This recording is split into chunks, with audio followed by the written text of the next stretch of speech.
जमीनी विवाद को लेकर हुआ झगड़ा, कार्रवाई से नाराज अधिवक्ताओं ने किया सिविल लाइन थाने का घेराव। सिविल लाइन थाना क्षेत्र के ग्राम जिजगांव खुर्द में पारिवारिक विवाद के चलते भाई बहन में हुआ झगड़ा। पुलिस ने पहले एक पक्ष बाद में दूसरे पक्ष को भी लाई थाने। दोनों पक्षों ने एक दूसरे पर लगाए मारपीट के आरोप।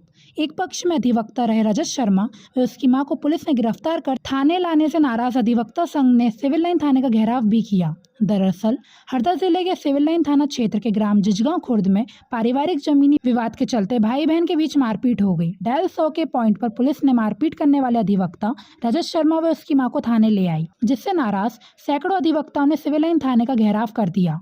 इस दौरान करीब 1 घंटे तक अधिवक्ता और पुलिस में तू-तू मैं-मैं चलती रही। दोनों पक्षों ने एक दूसरे पर मारपीट करने के आरोप लगाए। जानकारी के अनुसार हरदा जिले के ग्राम जिजगांव खुर्द में रमाशंकर शर्मा के नाम 27 एकड़ जमीन है, जिस पर उसकी बहन भारती पंचोली भी अपना हक जमा रही थी, जिनका विवाद कोर्ट में चल रहा था। 1 माह पूर्व कोर्ट ने भारती पंचोली के हक में फैसला सुनाया, जिस कारण आज भारती पंचोली अपने पति रेणु के साथ गेहूं की फसल काटने गई थी। इस दौरान उनके भाई रमाशंकर शर्मा ने फसल काटने से रोका तो दोनों पक्षों में झूमा झटकी के साथ मारपीट हुई। इस दौरान भारती पंचोली के पति रेणु पंचोली ने डायल 100 बुलवा ली, जिसने रमाशंकर शर्मा के बेटे अधिवक्ता रजत शर्मा व उसकी मां को थाने ले आई।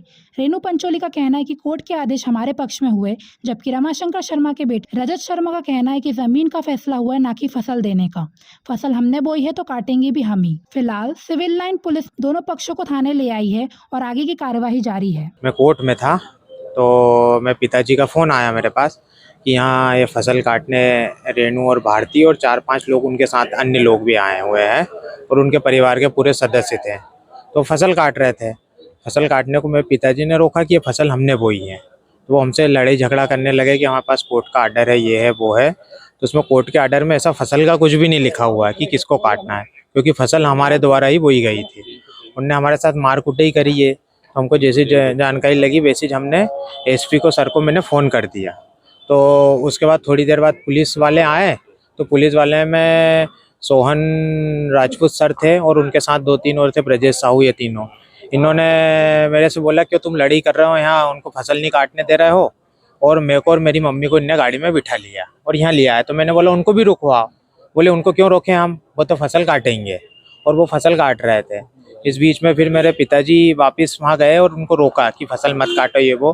तो रेणु पंचोली और इनने सबने उनके परिवार, रेणु पंचोली और उनके परिवार ने सबने मेरे पापा के साथ, मेरी मम्मी के साथ और मेरे चाचा जो मुकेश चाचा थे, इनके सबके साथ वहाँ मार कुटाई करी। अगर पुलिस उनको भी साथ में लिया थी तो यहाँ लड़ाई होती नहीं। अधिवक्ता लोग पूरे भी इकट्ठे हुए, क्या कारण है? अधिवक्ता लोग सही और जो न्याय संगत कार्य है उसके लिए यहाँ इकट्ठे हुए कि जो न्याय जो सही है वो विधि के हिसाब से ही काम होना चाहिए। क्योंकि आप देख रहे हो यहाँ से उनको जो हमारे अपोजिट पार्टी है उसको जिजगांव से यहाँ लाने में 3 घंटे लग गए अभी तक। क्या चाहते हैं?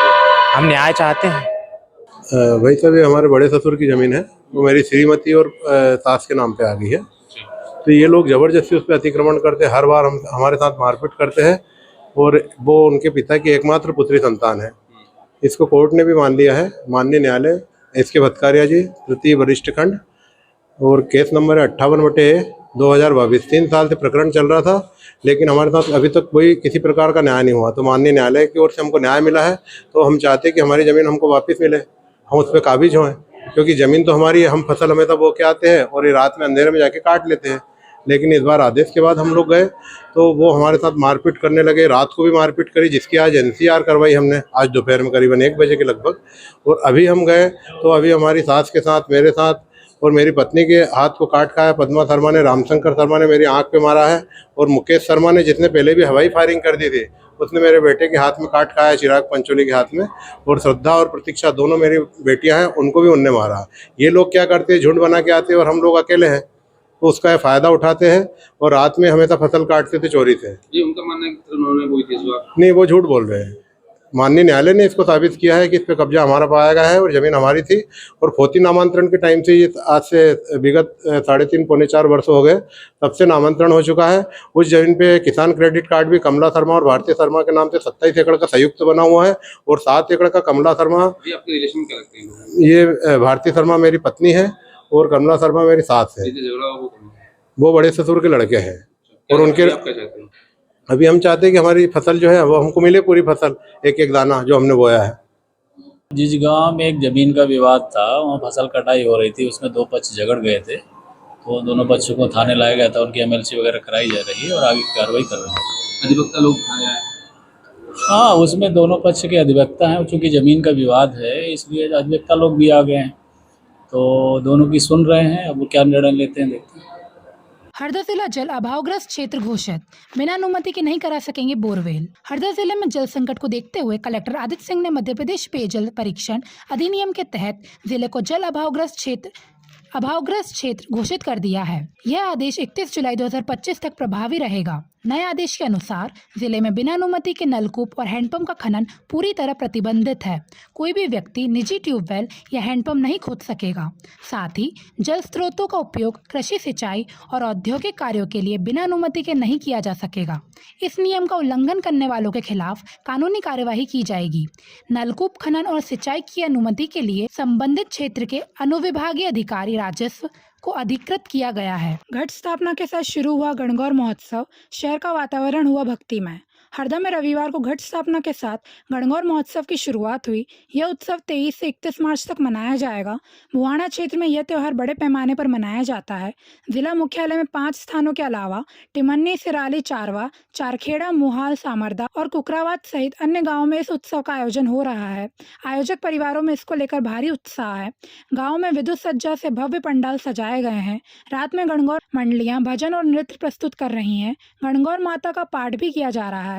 9 दिवसीय इस उत्सव में पुरुष मंडलियां गीतों के साथ झालरे और स्वांग जैसे कार्यक्रम प्रस्तुत करेंगी। ग्रामीणों ने बताया कि गणगौर पर्व सामाजिक रिश्तों की मजबूत कड़ी है। यह हिंदू धर्म के मूल आराध्य शिव पार्वती की पूजा अर्चना का त्योहार है।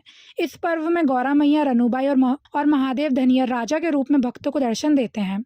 मालवा, निमाड़, बुहाना की साजी संस्कृति इस महोत्सव में झलकती है। कन्याएं और महिलाएं परंपरागत नृत्य करती हैं। 31 मार्च को जवारों के विसर्जन के साथ गणगौर उत्सव का समापन होगा। जिले में गणगौर महोत्सव का आयोजन 9 दिवसीय महोत्सव होता है, लेकिन कुछ परिवारों में 9वें दिन सजाए जाने वाले रथ को रोका जाता है। पवित्र माह रमजान के 22 रोजे हुए पूरे। तेज गर्मी में बच्चे भी रख रहे हैं रोजे। मुस्लिम समाज के पवित्र माह रमजान के चलते आज 22वें रोजे हो गए हैं, जहां मौसम एक और रंग बदल रहा है और गर्मी भी चिलचिला रही है। सूरज की तपिश में भी तेजी महसूस की जा रही है, परंतु मुस्लिम धर्मावलंबी अल्लाह की इबादत में पूरी तत्परता से जुटे हुए हैं। साथ ही रोजे के साथ साथ समय पर नमाज व तरावी अदा करके इबादत में व्यस्त हैं। हरदम छोटे बच्चों से लेकर बुजुर्गों तक कुरान मजीद की तिलावत की जा रही है। तेज गर्मी होने के बावजूद भी छोटे बच्चे भी रोजा रख अपने रब को राजी करने में लगे हैं। इसी कड़ी में हरदा के खेड़ीपुरा मोहल्ला निवासी मात्र 4 साल की खातीजा पठान व 5 साल की उरुस खान, अन्नापुरा निवासी 7 वर्षीय तहान कुरेश, सीनम खान व सूफियान खान ने अपना पहला रोजा रखा है। बता दें कि इबादतों का माह रमजान के चलते खेड़ीपुरा स्थित मोहम्मद मस्जिद पर आकर्षक विद्युत सज्जा की गई है। वहीं फरहत सराय भी मन भावन लाइटिंग से जगमगा रही है। साथ ही नगर की सभी मस्जिदों पर सजावट है। बता दें कि रमजान माह के 26वें रोजे पर शब कद्र मनाई जाएगी। इस्लाम में इस रात का बहुत महत्व है, क्योंकि इसी रात में कुरान मुकम्मल होकर नाजिल अवतरित किया गया था और इसी रात तरावी नमाज मुकम्मल हो जाएगी और इसी रात में मुस्लिम बंधु पूरी रात जागकर अल्लाह की इबादत करेंगे।